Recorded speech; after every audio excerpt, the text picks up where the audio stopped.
Welcome, here I've got OPPO RENO6 PRO 5G and let me show you how to turn on and off the camera mirror effect at this device. So let's start by tapping on camera button to open it, and for now we are on standard photo mode.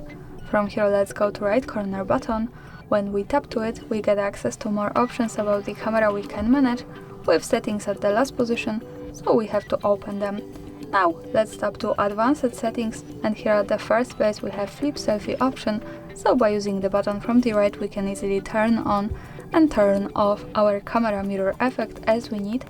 And we have also short info from the device that this only works when we use the front camera, so of course to make it work we have to remember to change it from back to the front one by using the button from the right. And that's all, thanks for watching, subscribe our channel and leave the thumbs up.